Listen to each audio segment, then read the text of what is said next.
We tend to believe in the familiar. We tend to say that's the definite. Mm-hmm. And of course that's where we run into serious trouble. Time definitely has a linear sense to it, yeah. But I don't believe it. That clock is a chimer. So does it chime every half an hour? Yeah, because some of my story is linked to that.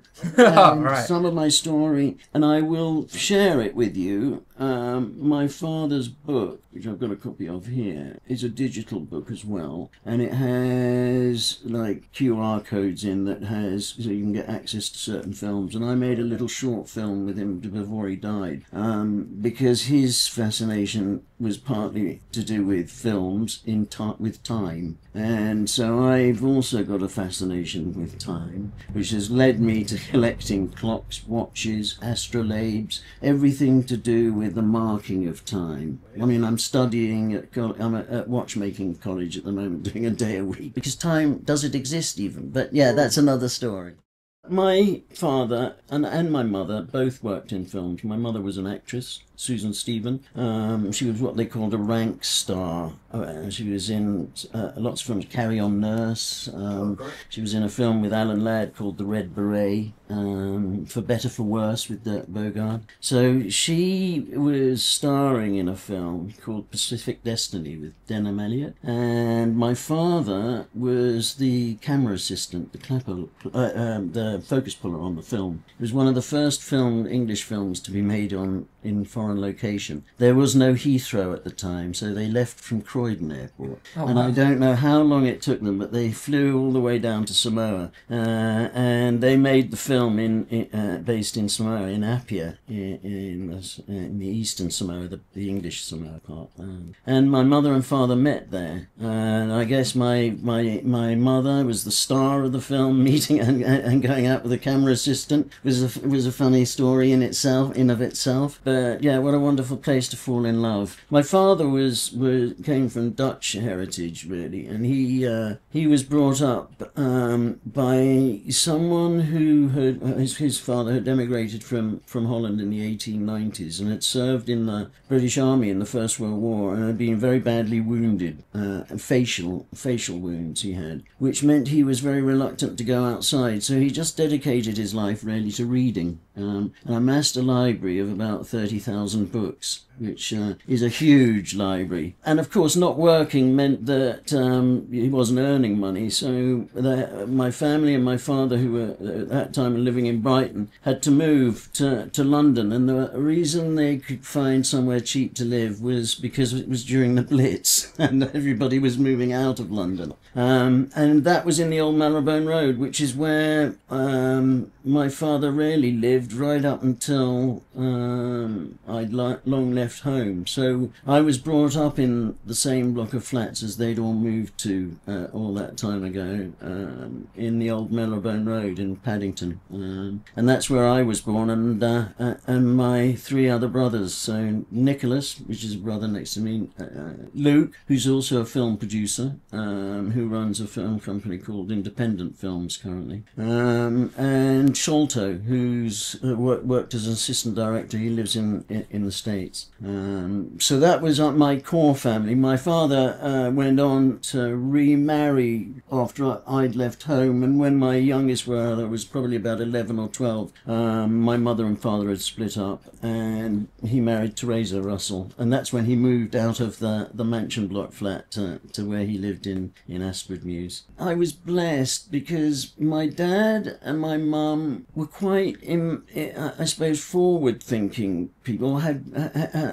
And so my father worked as a camera assistant. When I was born, he was what they call a camera operator. And as I slowly grew up, he became a cameraman, the director of photography. So one of the things when you work in film is forever has been you're often sent on location, and that means going to spend a lot of time away. So a film might, at that point, you might be away for 6 months working on a film on location. So my father and mother, rather than being separated all the time, took us all on location. So we always went wherever wherever he was working on films, which was an amazing childhood, really. So to be, you know, going to school in all these different places and to experience all of that, and travel at that time in the early 60s was a little bit different. It wasn't as widespread as it is now. So those journeys were adventures in lots of ways, and that really continued until my father became a director. So he as a cameraman, he worked on Lawrence of Arabia, and as the second unit cameraman. So he did all the sort of big vista shots in the film. Do you remember going? I have a very distinct memory of,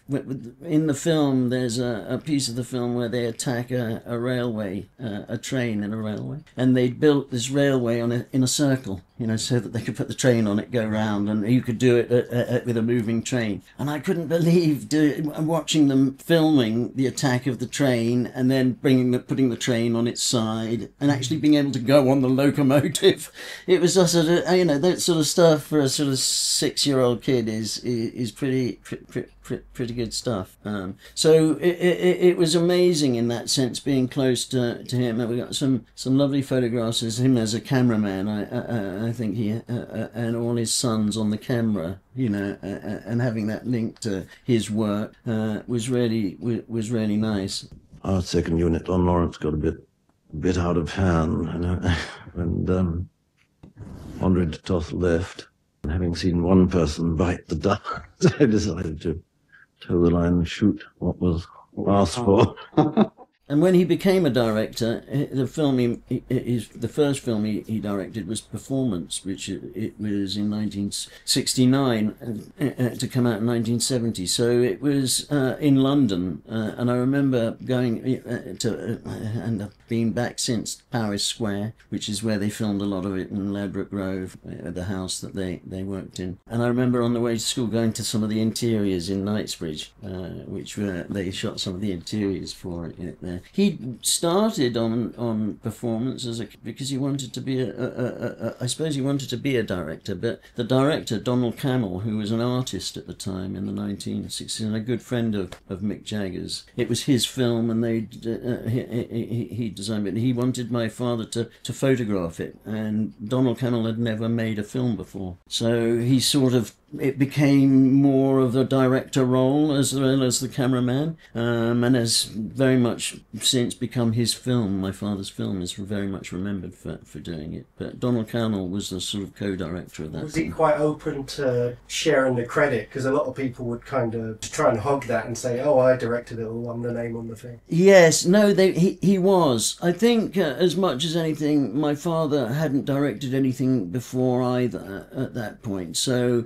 And they were friends as well, so my father would have seen it as an opportunity, I think, in lots of ways, and Donald always saw it as his first venture into film, I think, because he went on to make The Running Man and a couple of other films, not in any way like Performance, though, and you can see the echoes of Performance throughout my father's work, which you don't so much see in Donald's work. But when I would suggest an idea, as I always did to Nick, about our story, the image of the story was essentially a fixed one. Nick mobilized them. He made them move. He began to turn them into a motion picture, and turning it into the liquid and poetic play of light and action that it became. Nick frequently, as a matter of policy, would take ideas, visual ideas that I had, and that were very often static imagery, and improve them. They remained very close until he died. It was his sort of starting point, really. But then the next film he made was Walkabout, and Walkabout was a magical film for myself, my brothers, and my family. Luke, my little brother, was the little boy in the film. David Gumpelil was only 17, and my father had cast him. He'd gone up to the reservation in Arnhem Land in Northern Territory, and he'd just done his Walkabout, which is a coming of age thing that you do when you, as an Aborigine in their culture. He was known to be one of the best dancers, Aboriginal dancers there as well. He didn't speak a word of English, and in his contract, his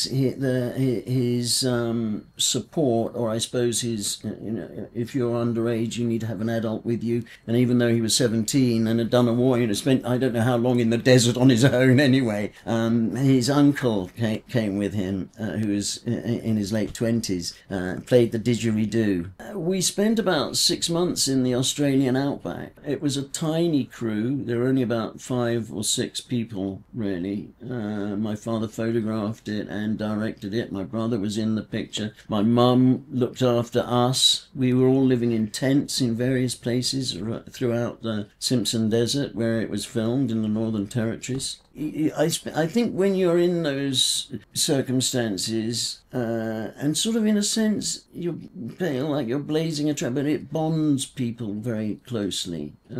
So it was always remembered as one of the most extraordinary experiences all of our family had and had together. Can I touch a bit more on your brother being in it? Was it always the decision to have your brother in it? Was there other younger kids looked at to do the role? And I was wondering, did your dad pick your brother to be in it because he knew your brother and it would have been easier to direct him in it? What was the story behind your brother getting the role? It's an interesting question. I'm not aware of him looking for anyone else, and I think very much when he wanted to get the film made, it was originally a book, James Vance Marshall book. He wrote, there's very little in the film that he could write, there's very little dialogue, so he in fact only really got the film off the ground for a very small budget and in a very small way on a synopsis of a story. So it was something, I think, that was it was designed in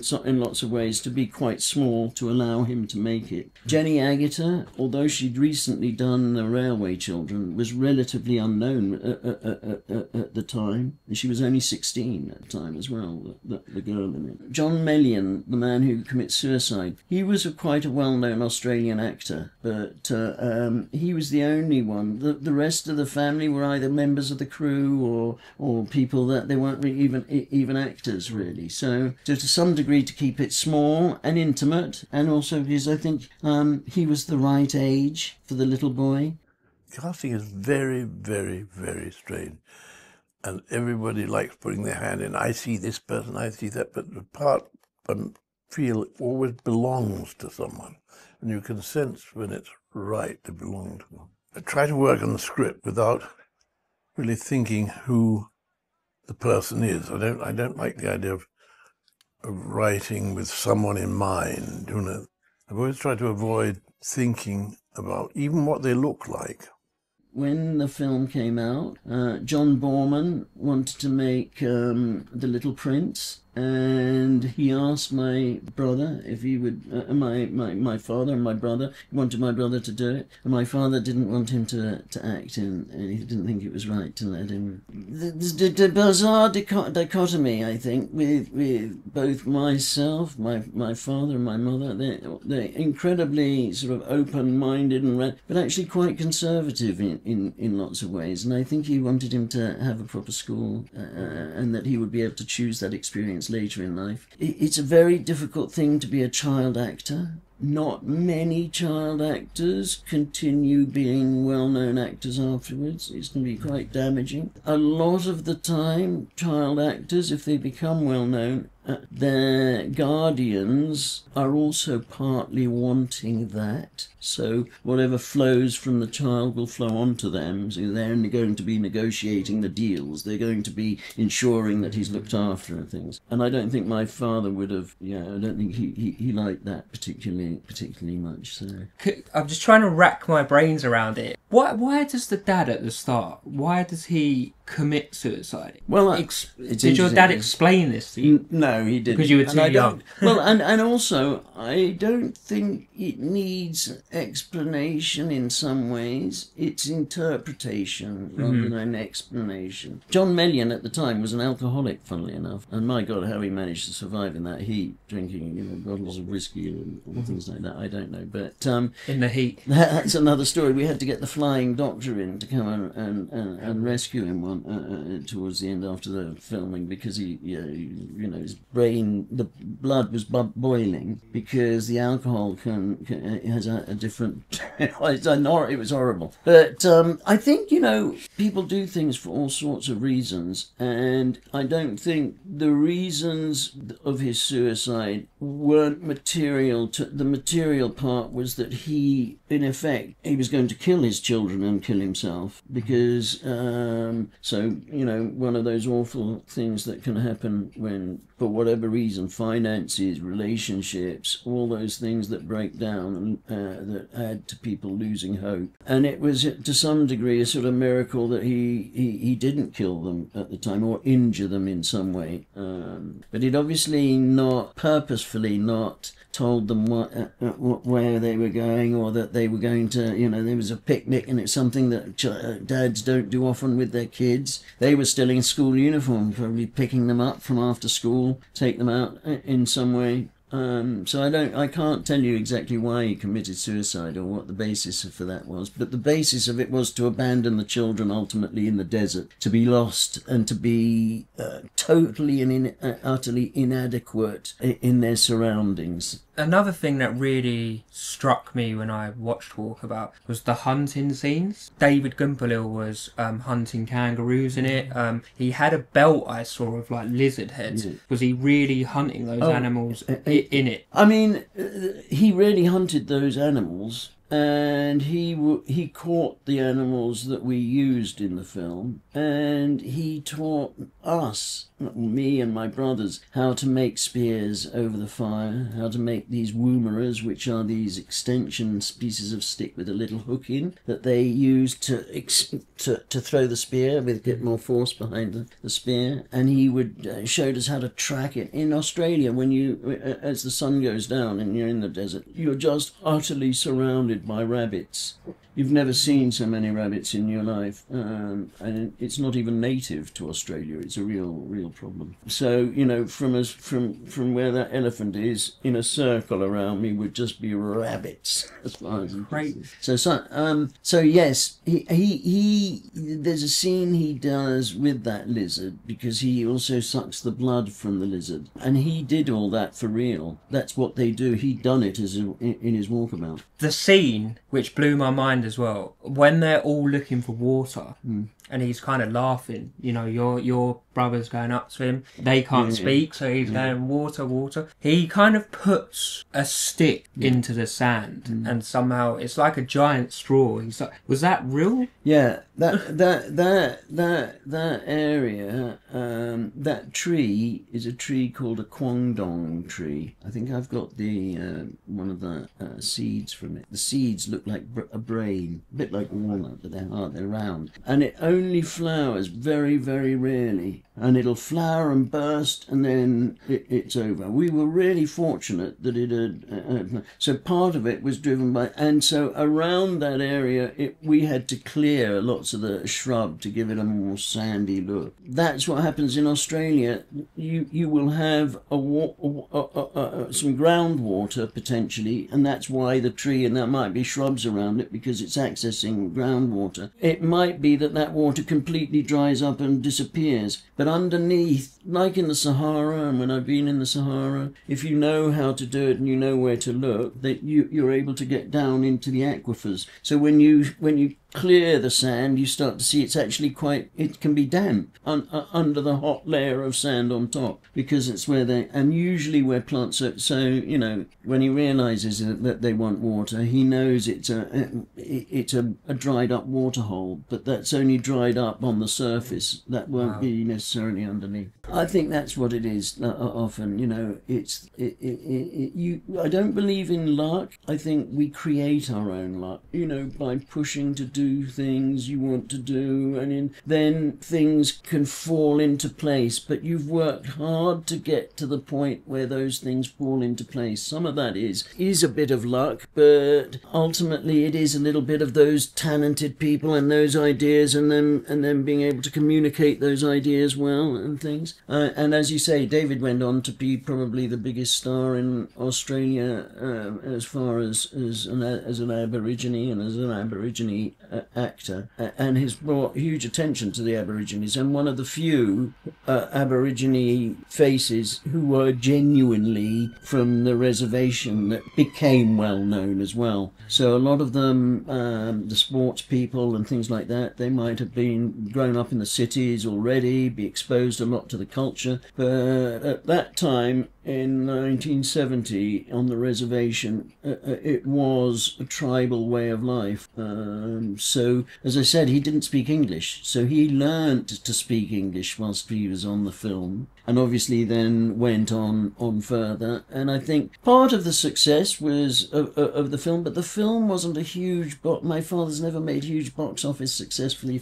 They've been successful films, but and certainly Walkabout has, like a fine wine, has matured over the years to be seen as part of a canon. I think as well Australia at that time weren't producing very many films. Not very much was coming from Australia. The following year or two after Walkabout, Picnic at Hanging Rock came out, and that was a catalyst for thinking that Australia was there was people that can make films there. But Walkabout really painted the colours and the photography of the film, for me certainly, stands out the most. You could tell he was a cinematographer.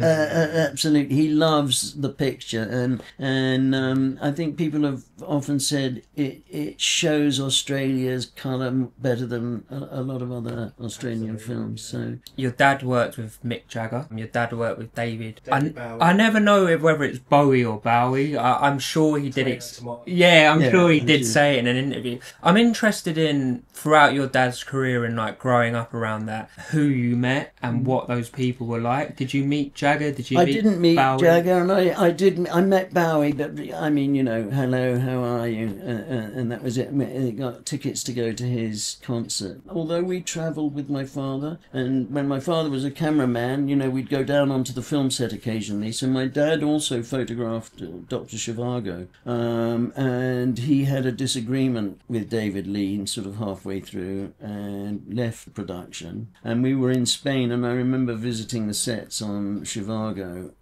He did a lot of the stuff in the train when they're going to the house with, and he did a lot of stuff on the Moscow streets. Very confident man to disagree with David Lean on a film set. Well, he had his way of making a film, David Lean, and my dad sort of wanted to make a film with his own ideas, as what he would put in it, and they don't match. No, you're right. Having worked on first units with second unit directors, and there are all odd things that happen with second unit directors and second unit cameramen for the first unit, that everybody wants to be a hero, and they suddenly they see things that can't fit into the film and try and make their own film. No matter what happens, it's very difficult to shoot. It's very difficult to observe a discipline of a second unit. And so my father had been the clapper boy for a cameraman called Freddie Young, and I guess to some degree that's how he got on to be the cameraman, director of photography of the second unit of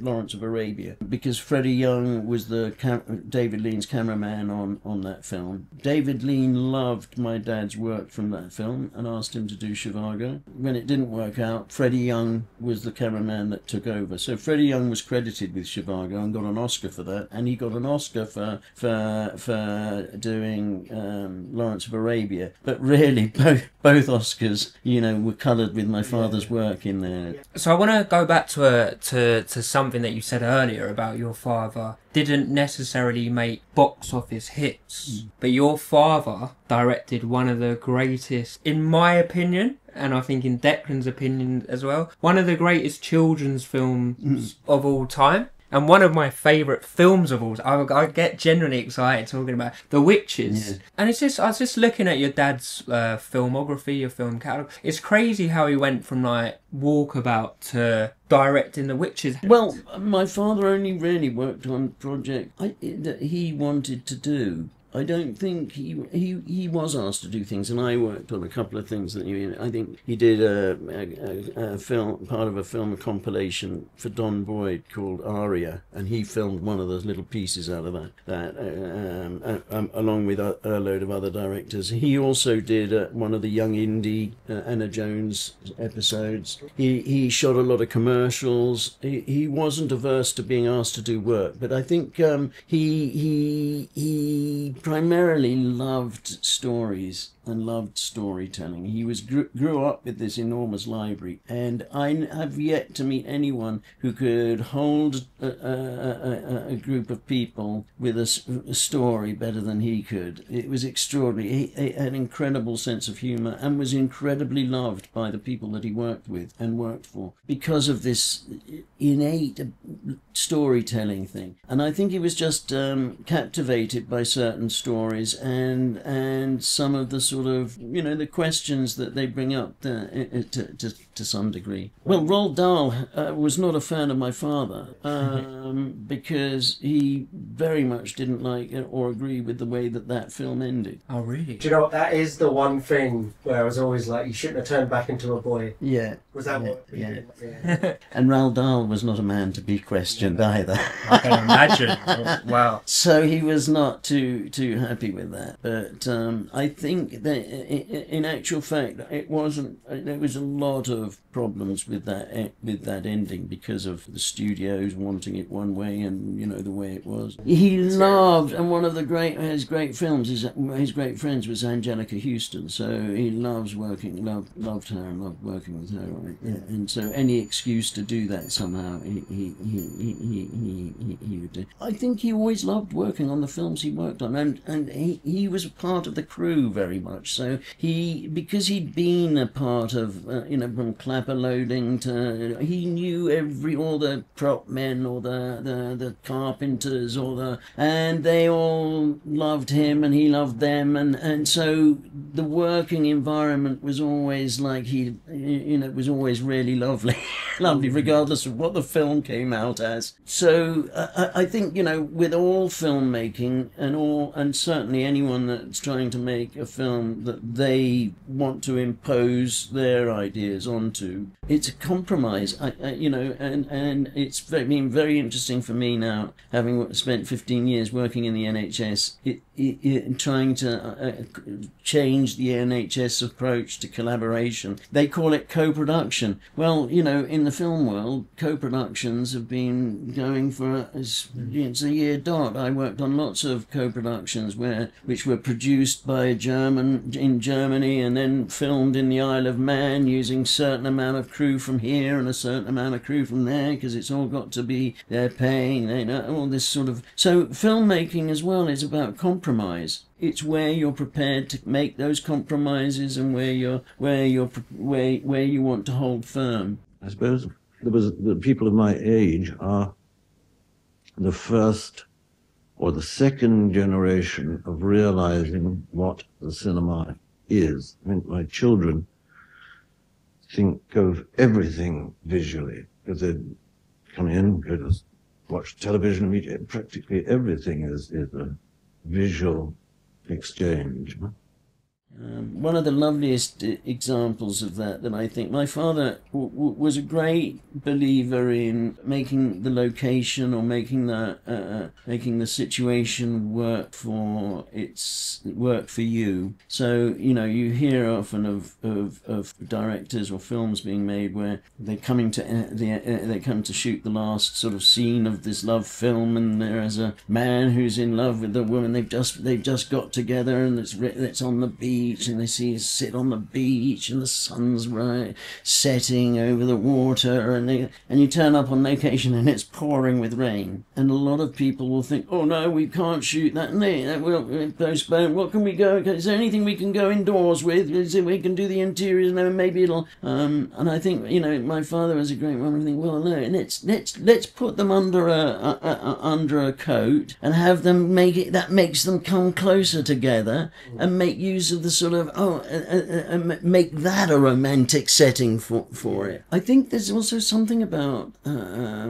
being nimble. You know, you talked about how when we started talking about things aligning, luck, and how those things can align. It's about also being nimble enough to see that maybe these things are aligning for a reason as well. Let's go with that. Having that confidence is really difficult, I think. We always say on the show about if the Jaws shark had worked in Jaws, big mechanical shark, when they were making it, it would have been nowhere near as good. Because it didn't work, they had to find a way around it. Then it becomes that amazing, you know, POV shot. Absolutely. And not seeing the shark makes it scarier. That's absolutely right. When I left school at 17, and I got a job as a T-boy in a theatre producer's office. I did the Rocky Horror Show. I was the ASM assistant stage manager on a tour, and this producer made films occasionally, and he made a film with Peter Cook and Dudley Moore called The Hound of the Baskerville, which is hilarious. It's got all the famous English comedy actors, Terry Thomas, Spike Milligan, everybody. It's hilarious. You know, why have you come for the job? Why have you come for the job of a runner? You've only got one leg. That's where that sketch comes from. I can run on one. You've got nothing left. You're very funny. But and in that process, I put myself in those days. You couldn't get a job in the film business without being in the union, and you couldn't join the union unless you had a job in the film business. So it was this extremely murky, difficult thing to do. So at that time, so people would start as T-boys. You'd sign up at the union office, and they put you on a list of other runners. And then, as your name got to the top of that list, that they, you know, we're looking for a runner so you can come up and help the third. You might get, and then you might get a job you might be accepted in the union because there was no one else that could do that job, so to speak. Work a bit like that. So I put my name down on the runners list, and I got a call to go and do traffic, watch the traffic, stop it and start it outside the big 007 stage in Pinewood, because they were filming Superman 1 and 2, and they'd built the Ice Palace, big North Pole set in the stage, and they had lined with generators, so it's not a sound stage, so they wanted someone to stop the traffic driving anywhere so they could turn over, release the traffic. And when I got there with 4 other runners, they said, oh no, we've finished that, you're too late for that, but take a smoke gun and go and sit behind that boulder of salt over there, and when we say blow smoke, blow smoke. And I did that for a few weeks. So you sit there terrified to do anything at sort of 19. Blow smoke. Not that much.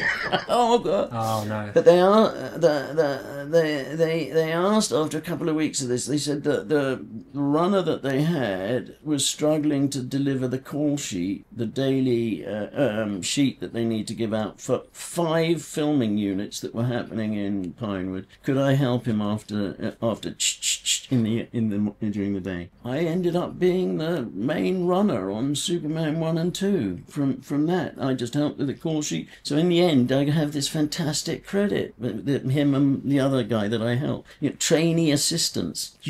I couldn't believe it. But I did it for 2 years. They shot Superman 1 and 2. Richard Donner shot it back at the same time. So they'd shoot, they'd shoot scenes from 1 and 2 at the same time. Then Richard Donner had a problem. Once one came out, So 2 hadn't been finished. 1 came out, and they thought, oh, you know, we need. He didn't. I don't know what happened, but Richard Donner didn't direct it, and they got Richard Lester to direct it. So Richard Lester obviously threw out stuff that Richard Donner had directed, because he was now the director of it, and they filmed other stuff. So it worked like that. But they wanted to do 1 and 2 together, so they could do at the same time.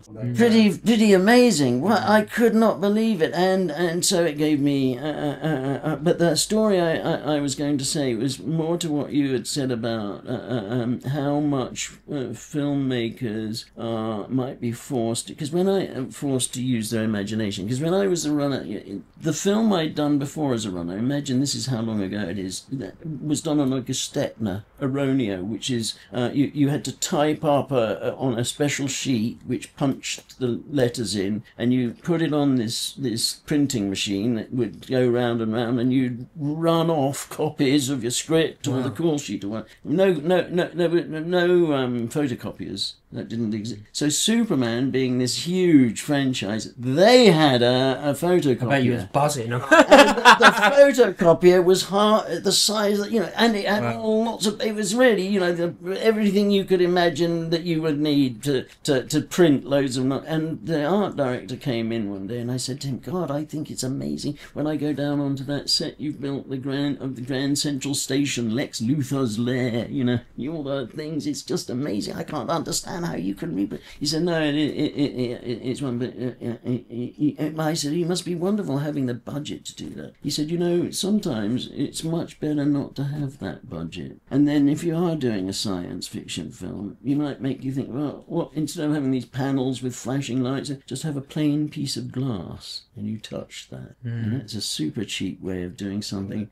Even 2001 Black. Exactly. Yes. That was a revelation to me. I thought, God, no, the more money you have, that's... So the tension for film is to have some of that tension to create creativity, I think. You know, I think does make you think about how you're going to approach filming it. If you're a producer and you're making a cowboy film and you say, "Oh, listen, we've got this scene where the Indians come over the hill over there, and then there's this battle scene, and then there's this other one where they're surrounding the fort. We can't do both. How are we going to... You can have one of them. How do you think we could film this?" You're going to have to think about how you do it. Maybe I can do it with 10 people and do it in a certain different way. I don't know, but that creates that sort of... And that you're not doing that on your own either. You know, you've got other people. Film is such a team effort. You know, you have there's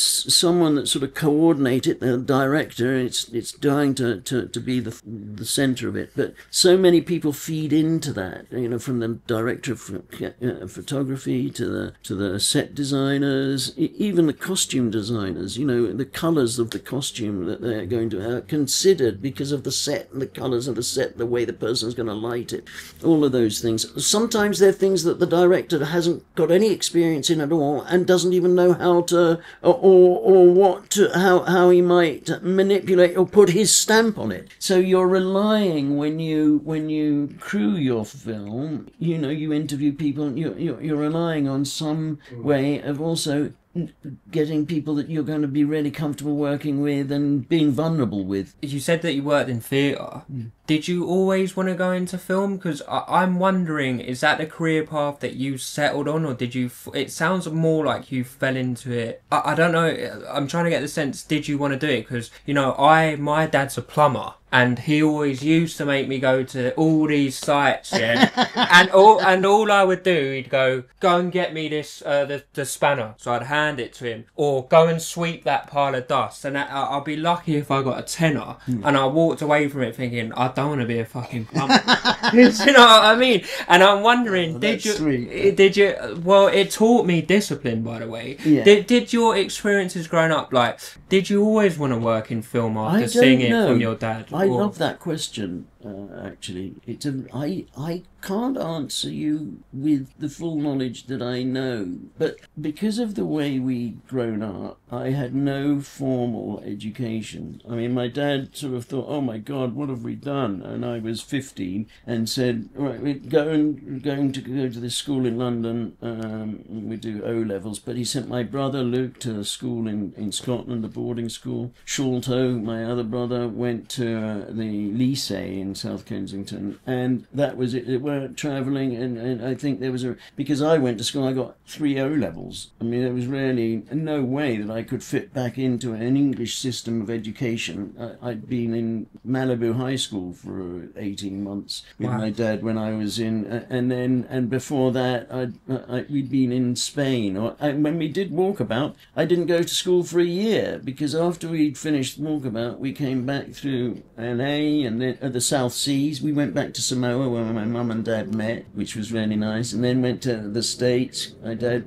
had something to do there, and then came back to the UK, and it was the summer holidays or something. So my and my brother, my Nico's education was a bit sort of topsy-turvy in that sense. I think I probably got more from it than if I'd ever gone to school. I don't think we say that, but I know people who had a similar background to me, father worked in films, and they're more narrow-minded and bigoted than I have friends who've grown up in a council flat in Sheffield. So it's not what your circumstances are, it's what you want to see from your circumstances and what you take from your circumstances. And I think that's really important to say. I was very lucky because my father helped me see that part, but I think he would have wanted me to be better at school nonetheless in some way. He sent me and my mum sent me to Switzerland when I was 16 to do the baccalaureate, to learn French, really, to speak French. And I didn't do the baccalaureate. I came back, I can speak fluent French, and it was fantastic. And that's when I thought,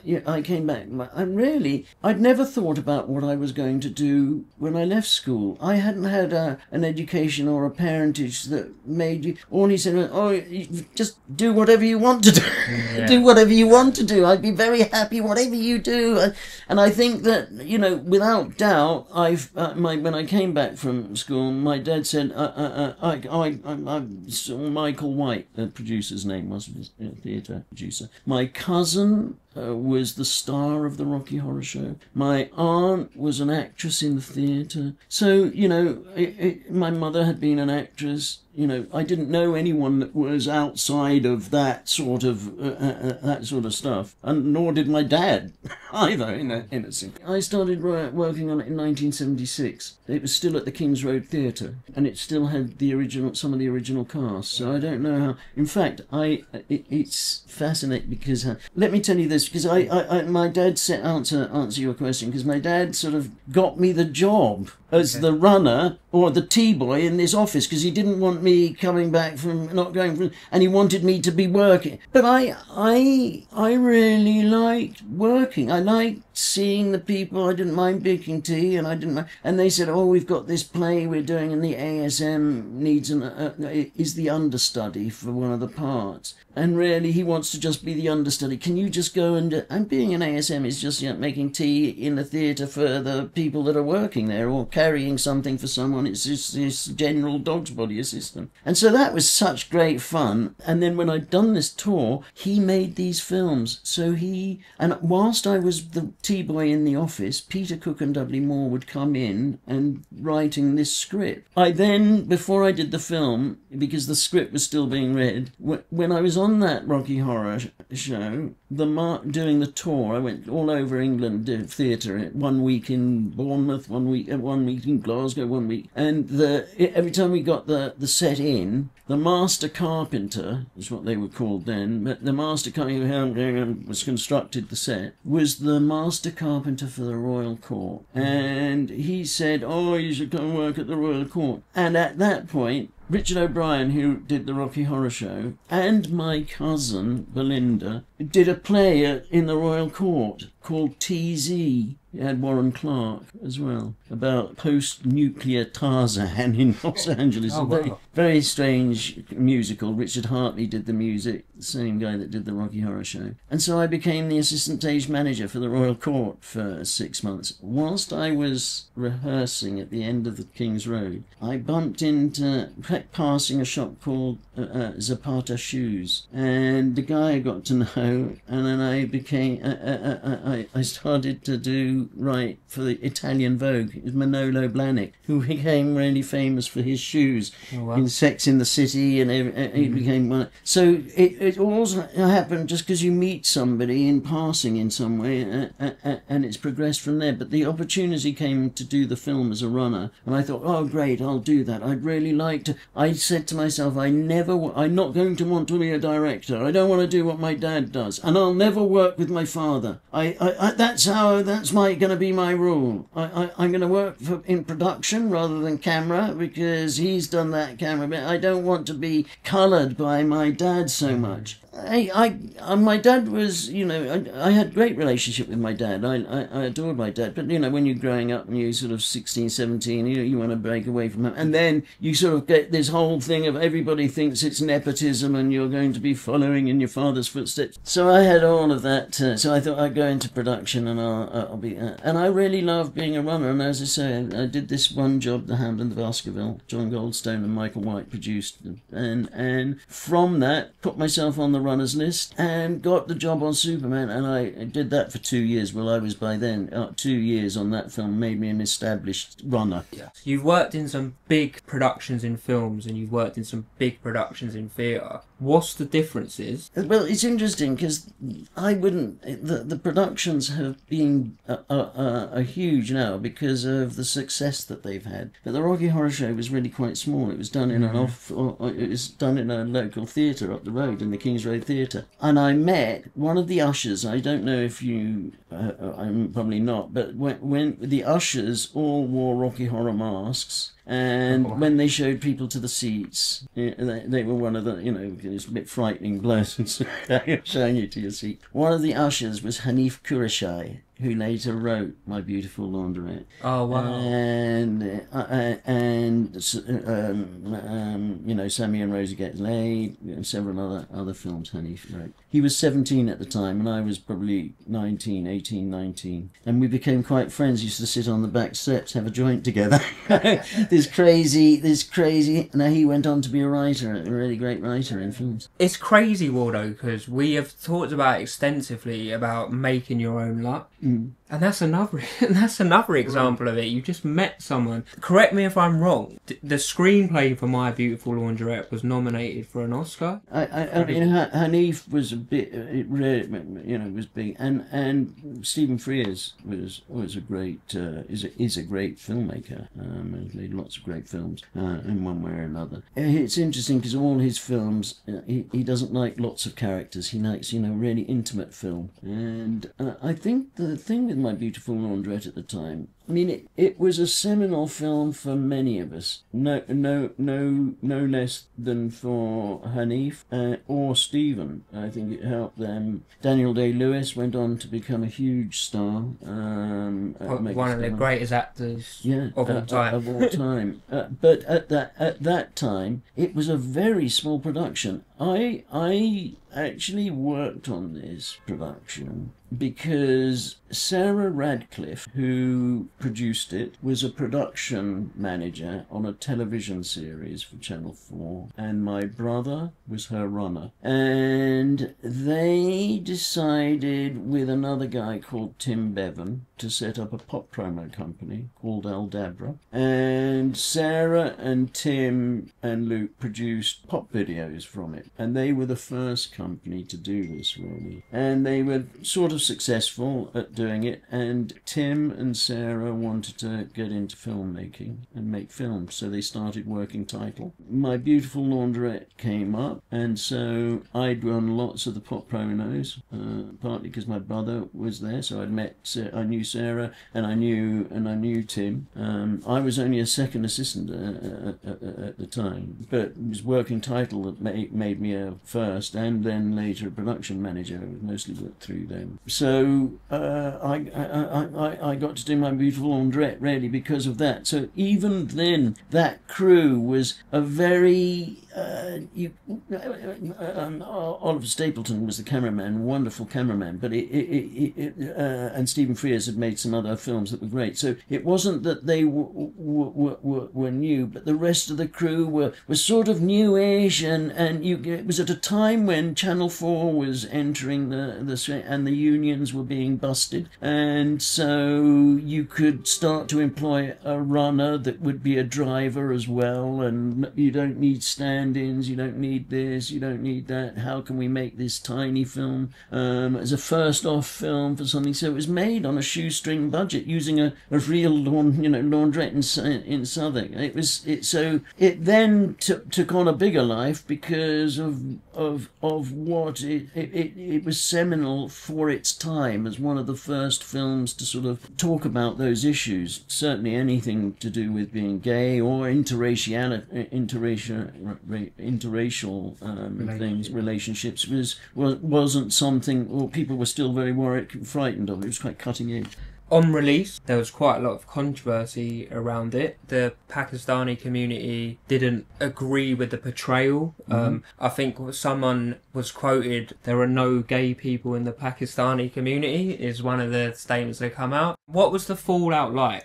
The sad part of it all is I think it had an impact on Gordon Warnaker's career. I don't think he ever did anything else. And the fallout had no effect on me at all. But I also, in my work in the theatre, I had met a guy and started a relationship with a guy. His name was Mario Testino. He was Peruvian and a photographer. This is in 1976. And we lived together with 5 other Peruvians. I lived with him, built a flat in Covent Garden out of the old Charing Cross Hospital. Before, it's now a West End Central Police Station, but it was the old Charing Cross Hospital. It was a nurse's block. So I was producing nightclub acts in the first sort of gay straight clubs in London. Right. So the Sombrero in High Street, Kensington was a well-known club. I mean, people like David Bowie would go and people like that, because that time that I dare I say it was a bit fashionable, that sort of look and that thing. So for me it wasn't so bizarre, because I was living in that sort of welter of life anyway. I lived with Mario for 5 years in the end,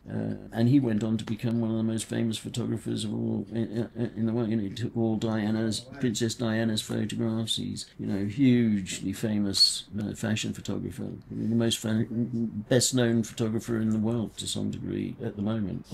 Well, I did a very long apprenticeship. I am a great believer in apprenticeships. I'm now studying watchmaking, funnily enough, and to be in a journeyman, or just to arrive at a level where it's a 7-year apprenticeship. Apprenticeships generally take between 5 and 7 years to have a good understanding of the craft that you're going to. And filmmaking I see as very much a craft, how you manipulate and use film. So I was always, I don't believe in going to film school. I believe in doing it as work experience. I don't hold that view anymore, I must say, but I don't think you can escape the fact that wherever you start, you need to do an apprenticeship in the nuts and bolts of it. It's not true for everybody, and everywhere there's exceptions to the rule, and that's not to say there's any system that's the right one to follow. I emphasize that. But I very much decided to be the apprentice. So I was a runner for 3 years. I then managed to join, was asked on Rough Cut,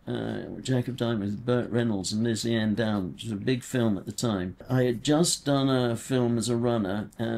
In fact, it was with Jeremy Thomas, is a producer, an English producer. He produced The Last Emperor, and he's produced a couple of my father's films. His father was a film director, Gerald Thomas, who made all the Carry On films and lots of English-type films like that. And I, as a runner, worked on his last film, which was called A Nightingale Sang in Berkeley Square. And Oliver Tobias and Gloria Graham. Can you imagine that Hollywood actress, Gloria Graham? Nick Ray, the famous director, Nick Ray, One Eye Pat, fantastic director of 1950s films. But she was a famous Hollywood star, Gloria Grahame. She came over and did this small part as an old lady. But with him, and the first assistant director was offered on that film, was asked to do rough cut. He was a very well-known assistant director, and so he would normally take his crew. His third assistant left 2 weeks before we finished shooting that Nightingale sang in Berkshire Square to do the island of Dr. Moreau.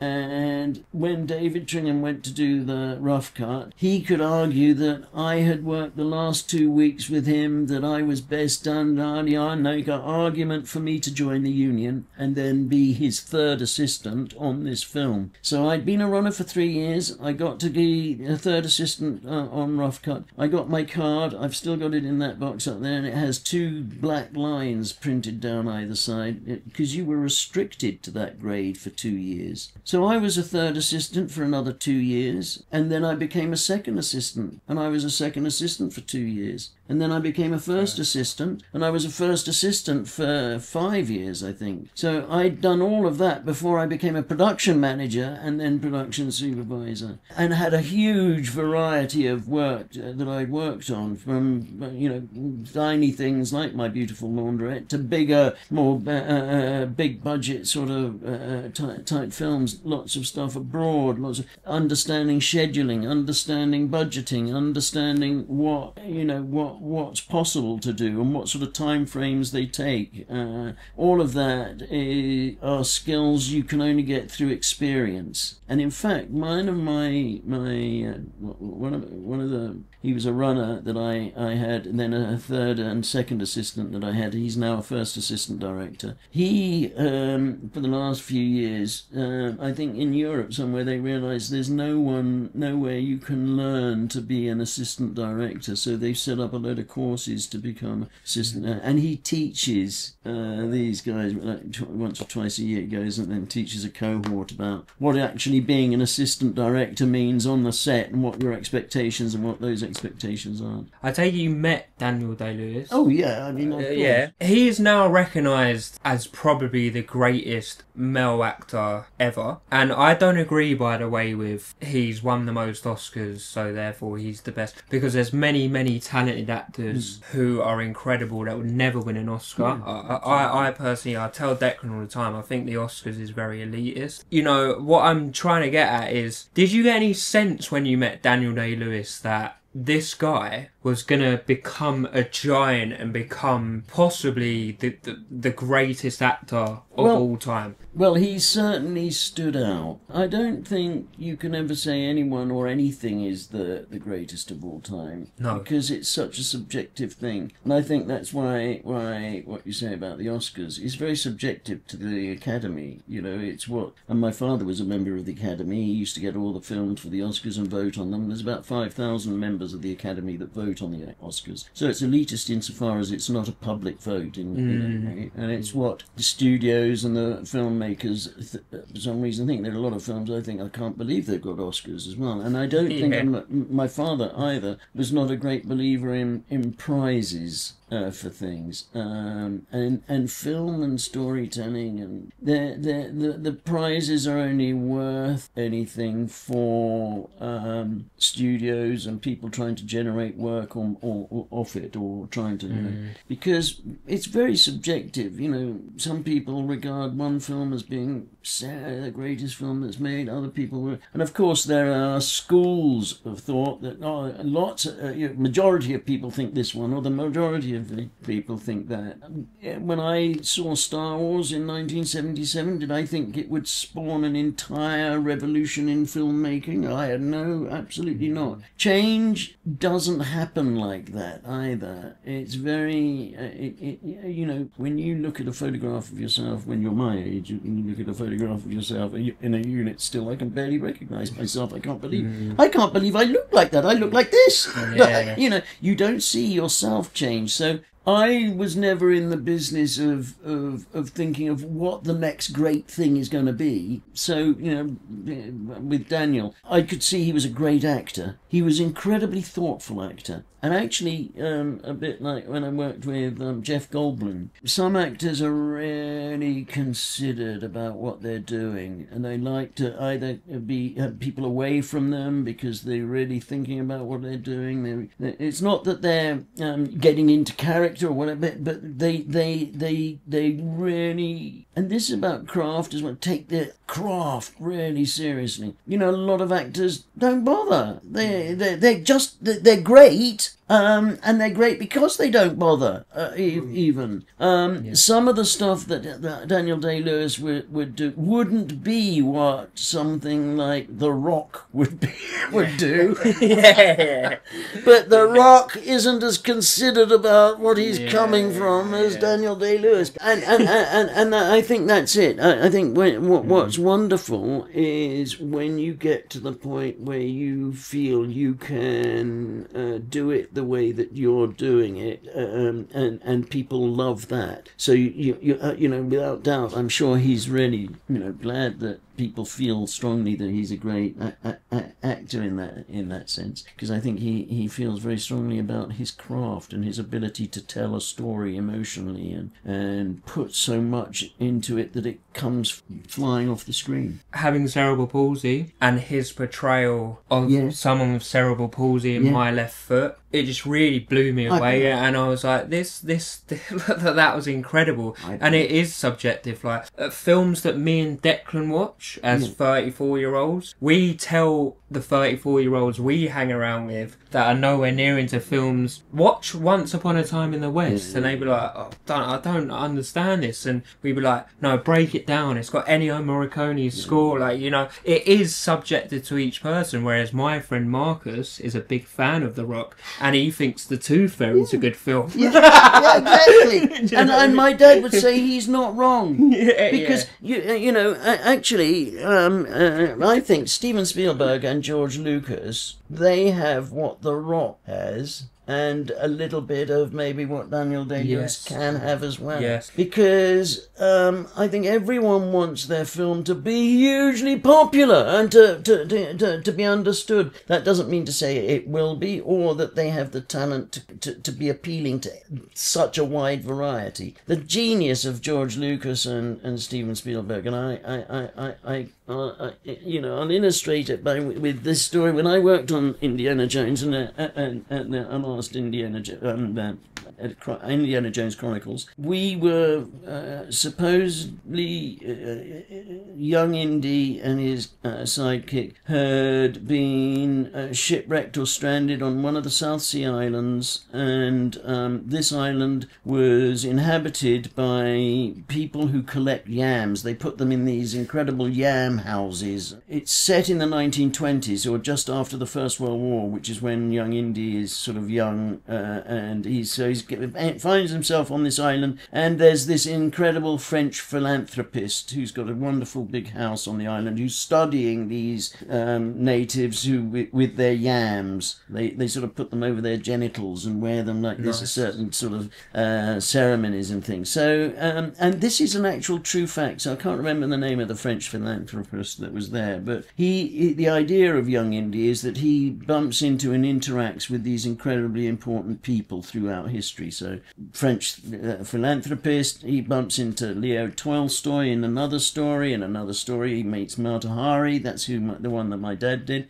So he's bumping into these characters everywhere, and that's what the stories revolve around. So this one I'm doing, we were filming it in Thailand, and we got these guys from like some Cook Islands, you know, their contract was that they got shoes. You know, I mean, they were that basic. It was incredible. And they were happy. They were as happy as Larry, although we had to calm them down because, as you know, prostitution in Thailand is particularly easily got hold of, and they were causing an absolute riot in their hotel. I bet they couldn't believe it. They thought Christmas had Don't come. take them to Amsterdam. No, exactly.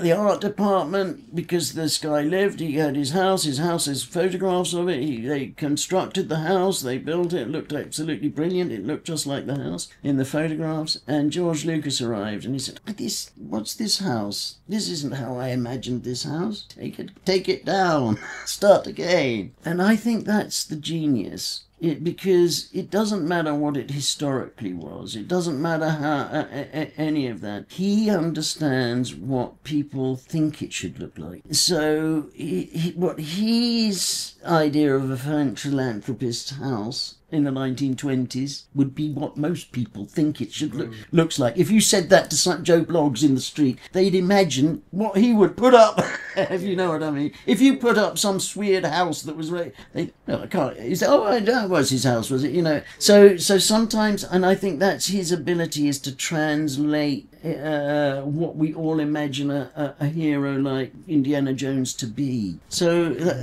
and in 1977, when they did Star Wars, you know, it hit such a nerve for everybody in the world, really, and their understanding of what science fiction films are in some sense, robots and you know, the things that happen in it. You know, it sort of bridged somehow imagination of people. It really hit what everybody could see it and think, God, that's actually, it's not, you know, it's not too bad. Mel Smith I'd met when he played a small part in a film that I worked on, and became quite friends with him, and I did them a film called The Tall Guy, which he made, and he was asked to make this film in the States that George Lucas was producing with a producer called Rick McCallum. And Rick McCallum had produced, although he's very American, he'd been an English producer. He produced Dennis Potter's stuff, and he produced the film Castaway that my father worked on, which I also worked on. He was producing the film for George Lucas, or Industrial Light and Magic, in North Carolina. So I was asked to do that film, but you can't take English crew over to the States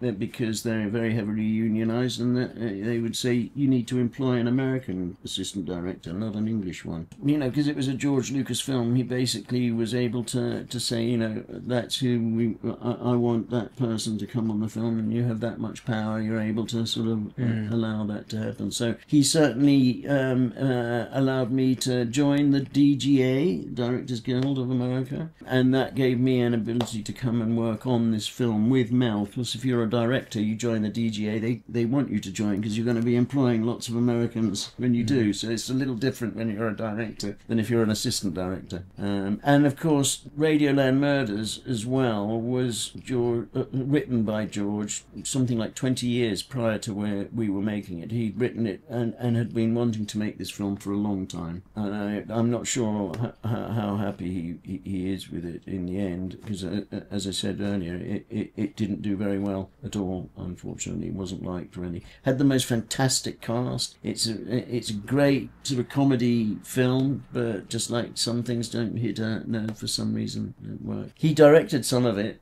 because he directed some of the second unit stuff that we did later. So it was interesting working with him on that film because he, as you might know, he has a big ranch in California, in San Francisco area where he was based, and he had got Harvard University, and this to do this science test, or right at the cutting edge of the internet, and he'd gotten his 27 dedicated telephone lines from his ranch to the studios in North Carolina, where he could see what we were filming and interact with it, which can't say made the director feel particularly comfortable. But yeah, so he not only had influence from that, but he then would fly over and I think I mentioned a story to you, didn't I? That, I was having a conversation with him, and him and one of the actors, and he was talking to the actor, and the actor was complaining about something, I think. And as he walked away, he said, "You know, one day we won't need actors." I just want to say quickly, because I think I said I wouldn't work with my father, and I refused to work with my dad.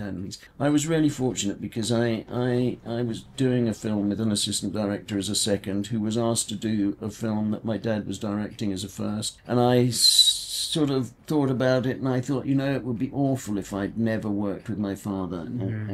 So I did the film Castaway as a second, and I think I've forever been grateful that I did it. It was an incredible experience to see my dad work and to see how he worked and to be a part of that. And after that, I did lots of commercials with him, and I did several other short films with him as well, which I loved as his assistant director, and I just loved working with him. Did you ever get into any arguments? No. Because I love my dad, but we have a few little verbal scraps. No. Especially when working. I mean, I think as much as anything, because you're a part of a team. I wouldn't have an argument with a director, whoever they were. Yeah. Ultimately, they'll tell me what they want to do either way. Yeah. And if it's your father, he's even even worse. It's even worse. But no, I had. It was an absolutely fantastic experience, and I think in lots of ways it opened my eyes to filmmaking a little bit more as well. Being able to be intimate with him around his choices and what his thinking was around what we were filming and things. As you said, you became a bit. You said disillusioned. Was it disillusioned or a bit tired? Tired and disillusioned. I think tired mostly. I started to think my whole job, and a job as the assistant director, is to ensure the film is made on time for the money, and in that sense, all my job was doing was saying, we've got to get on today, we've got to get this day out of the way, we've got to move on to this tomorrow, we've got to do it, and I suddenly started thinking I was wishing my life away.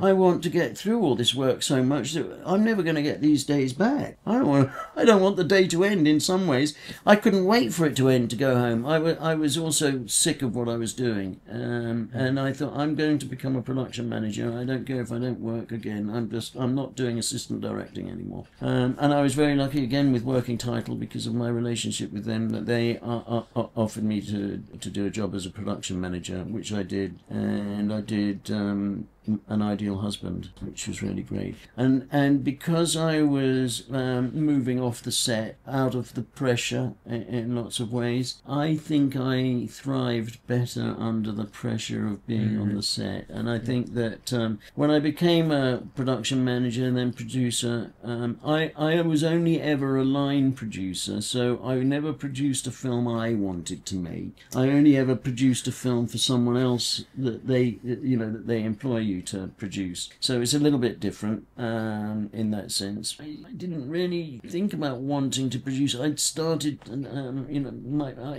drugs. I was starting to take drugs, and they were getting a bit more out of control as well. When I became a production manager and a production supervisor, it took away a lot of my self-discipline because I could arrive at 10 in the morning and I could go out without telling anybody where I was going and doing, and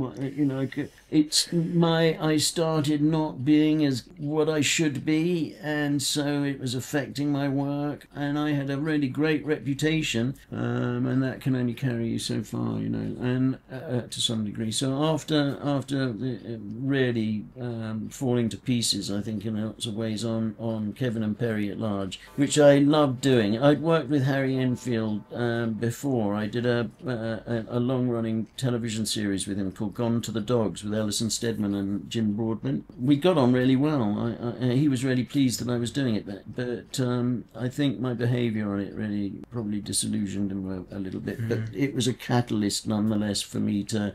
We had a brief conversation before we started filming, because it was in Ibiza. Did that make it worse? I think without doubt. I mean, as you know, if you've seen the film, a lot of it is based in nightclubs. Because he wants to be a DJ. All I want to do is do it.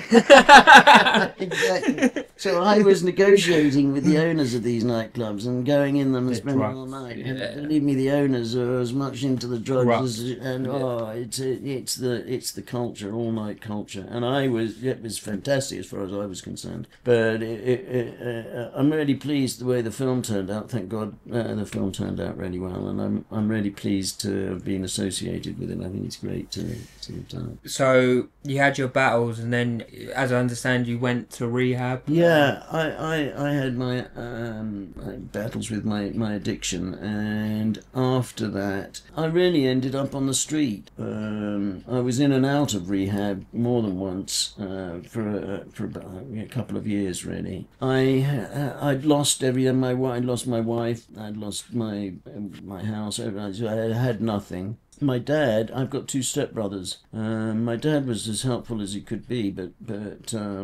he wasn't a wealthy man. He certainly wasn't giving me money to go and spend on drugs either. So, and he had two kids, one who was 16 and one who was 14, and didn't want really me living around them either. So I ended up, being put in a hostel for a period of time, and I actually met my wife there. It was your wife also currently in the hostel due she was to in the addiction? No, it was more around her domestic situation. Okay. So it had nothing to do with drugs, and in fact probably the first person I knew that was nothing to do with drugs. Right.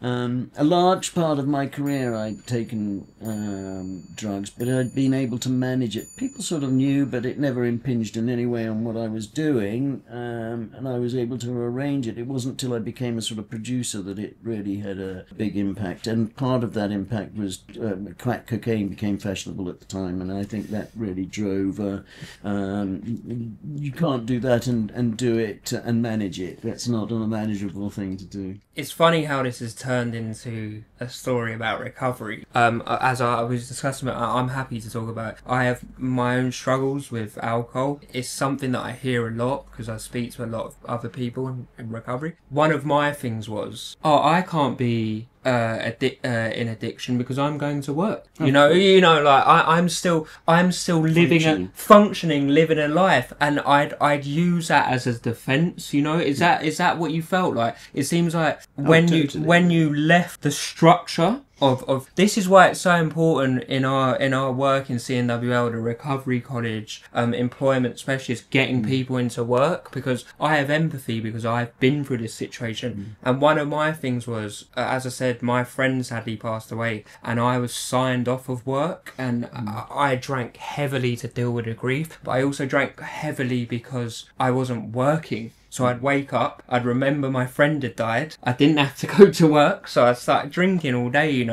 And without that structure, I think it's so important for people to be able to work and have that structure. Did you find that because you didn't have that structure, it got worse? It's an interesting one. I had been I was 42 when this happened, so I'd spent 30 odd years, or 25 years working really hard, 6 till 5 and 6 in the morning till 8, 9 at night, 6, 7 days a week. I all over the world, not all over the country. You're not going into one office. You're going everywhere. As a different maps to get to here or to there, or you're in a hotel in Cambridge because you're filming in some house over there. Yeah. So it's a constant pressure of work. I'd never known any other sort of work. I was completely unqualified in every sense of the word. I have no qualifications for anything. And having been an assistant director or a producer in film isn't a qualification. It doesn't get you a job. Yeah. So I kind of thought I had to think of myself. I was semi-retired, and I'm never going to work again. I lost the thought that I would ever work again. But where you're right, I think, and I recognise, I had a child with my wife, while she was in the hostel. Kai, who's down the corridor, now 24. But in 2001, I became a house husband. I slowly stopped. I didn't become sober immediately. Right. But it was I thought my wife, who was 20 years younger, so she was 22, she'd not really worked consistently. She wanted to work, so she went out, got a job, became a bit of a civil servant, going out to work, and I just stayed at home. And I just looked after my son totally. I cooked for her, I made her lunches to take to work. The only time I would go out would be ready to get the milk or what we needed for my son. So I started to be really comfortable. I really loved not doing anything, and it helped me stop taking drugs. But actually, my mental health wasn't getting better at all. And my wife, I remember saying to me in about 2007, you're going to have to think about what you're going to work. You're not going to just be able to do this for the rest. I was quite inside. She said, you're going to have to go and ask for, you're going to have to get help from someone, because and so I went, and I went to the substance misuse people, actually, first of all, in CNWL, when it was in Paddington, and they then passed me on really to an occupational therapist. And for 3 years I sort of worked in doing therapy, doing this once a week. I would go, and I've still got some of them on my wall in the hallway. There's a mosaic. I did a mosaic. Also art therapy, and stuff like that, and got quite interested. And because I was quite, they asked if I'd like to sit in on be the service user on this on the panel for this art therapy place. And at the same time, they said, because they couldn't give me any more to do. I'd done the 3 years with them. That's right. Really, you've got to think about what you're going to do. And I've got my benefits. I was very happy. I loved going in and out to get my son, doing something once a day. But my son, I'd take him to school, and he was staying at the schools down the road. I thought, I've got a community around me now, and I can't go back to work now. And they said, well, we've got just upstairs. It was at Latimer House, actually, because the employment services were on the ground floor there, in the basement once. And they said to me, and the substance misuse services were on the ground floor in the basement, and they said, come and meet with the occupational therapy and the employment advisor. And I met the employment advisor, who was Rash Patel. Rash Patel now runs the employment services. She's very high up, but she was my employment advisor, and she got me a placement in community day services in Paddington, because they ran a drop-in on Lupus Street, just down the road here, and they had a drop-in, and so I agreed to do a half a day's gardening a week, where I go and look at, and do a walking group, half a day walking group, as a volunteer alongside them, So when I arrived, Sienna Skinner was the manager of the day services. Sienna's now a director of the thing,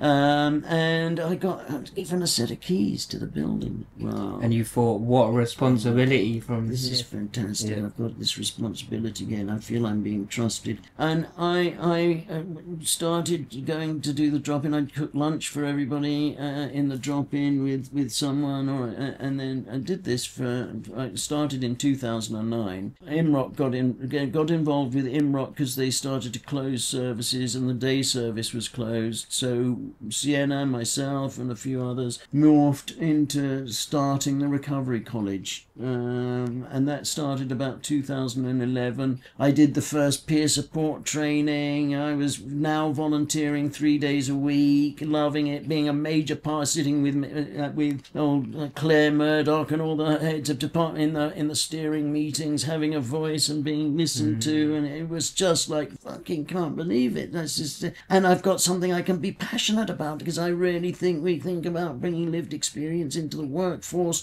Peer support workers are thinking about the language that we use around risk assessments and turning it into safety, thinking about recovery education and a recovery college and all of the things that are attendant to that. When I met the people from IMROC, the woman who's the chief executive of it now, Julie Repper, is a really highly thought of person. But I met her at the sort of pitch. This was when the headquarters were in Mornington Crescent. Oh, really? And I did this, and she couldn't believe the name Waldo. She said, oh, I love that name. That's fantastic. And it was memorable. She named her bantam chicken Waldo. So that stuck, and I got the opportunity then to sort of shadow some of these people in helping implement the services in CNWL and wider. And so I became passionate to do that. and sort of it really it's been where I've been since. You have a huge reputation in CNWL. Jason, who's now going to work for your team, and Jason will watch this because he said, please send this to me, because every single person I've ever spoke to, Waldo, even before Declan met you, by the way, he's like, Waldo sounds like such a lovely guy, you know, and like that your Jason's working in your team, and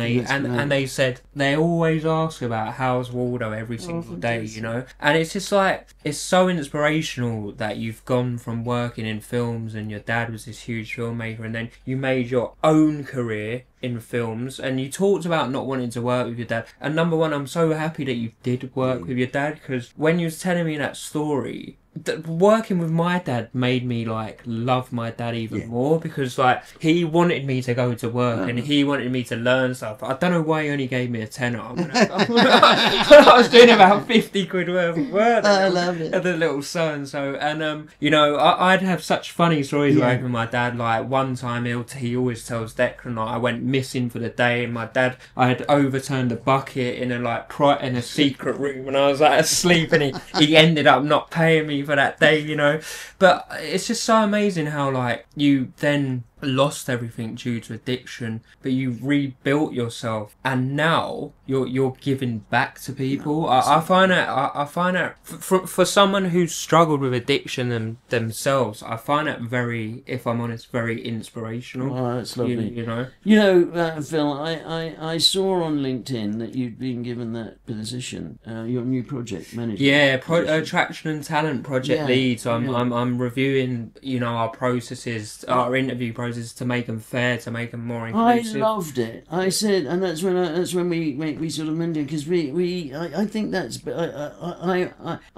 you were brilliant with me. You always did. You know, you were always so helpful and always so willing to. And actually, it was very complicated stuff. It's very straightforward in some, but when the peer can't, they don't have any of the information that's needed. All the way it works in the NHS is you know, you've got to have a history of employment. You've got to have a history of this. So finding ways of working around all of that to enable the employment of all these peer support workers. I mean, I don't know how much you were involved in all of that, but certainly when I was recruiting, and I always wanted to do, you were the first person I always came to do it. That's something we're reviewing as part of my role, because coming from, you know, they might not have passports, they might not have driving license, they might be, you know, like living in hostels, like your situation was, and I'm looking at the processes. Obviously we're governed by NHS pre-employment check standards, but finding way around that. Because imagine if someone is struggling with addiction and they can't, and they're trying to get structure in their lives back together, and we turn around and say, we can't give you a job because you can't give us a passport. That's not me. Like, I want to sort that out, you know, so but we're looking into that now. But you know, I always like loved like having a chat with you. Like, what I always loved about you is sometimes I struggle in life, like especially that time when I was going through my addiction problems and having a disability. I've always struggled sometimes, and every time I spoke to you, Waldo, I always left and was like, what a cheerful happy guy, and like you made your time to talk to me, and like that always brushed off for me. So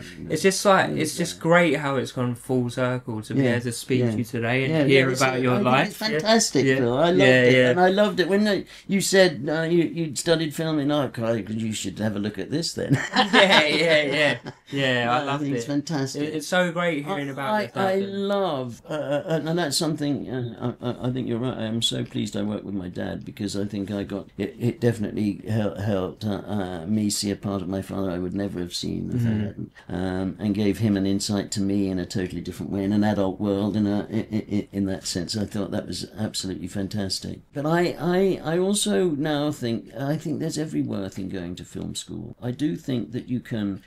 I think what you need to do, it's the only place and the only time you'll ever have the opportunity to put together your own film. And I think that, you know, the majority of film directors come from editors. They don't come from anything on the set, because in the editing room, that's where you construct the story to a great extent. And it's ultimately about storytelling. You very very, you can count them on one hand, directors who become directors of photography who become directors. Very rare. And when they do, they don't usually make good directors. They're so involved in the picture. And as incredibly important as the picture is, the sequence of how you tell the story is ultimately there. So I do think I would say you've got to be prepared to be a runner when you come out to some degree, but yeah, go and have a go at doing it. If you want to be a filmmaker, have a go. And you studying film, I always loved, I have another great friend at the Recovery College, Scott, who absolutely loves film, and I've spent hours talking to him about, he's incredible, knowledgeable about film and filmmakers, especially European film and all of that. I go back to what I said, and I think it was lovely discovering it of you. I think it's about stories. For me, it all comes down to stories. Now, I told you I'm studying be a watchmaker. It's about time, and the time. It's all about the stories that you tell with that. And what the stories that they speak to me. It's the stories that hold my imagination and hold my feeling. And I'll always give someone time. If they're a lover of film, then they love watching and hearing stories and listening to stories. And for me, film really epitomizes the most sort of encompassing way of telling a story. It's how I feel about some of the aspects of the great love of my life, who was born a few years before me, and from my early adolescence grew from a young love at first sight to a great, deep, abiding and admired enchantment. The cinema, the movies. Motion pictures are still such a magical and mysterious combination of reality, art, science, and the supernatural, as well as the gateway to the nature of time, and perhaps even the first clue to solving the puzzle of what the hell we're doing on the world. Its importance is very, very underrated.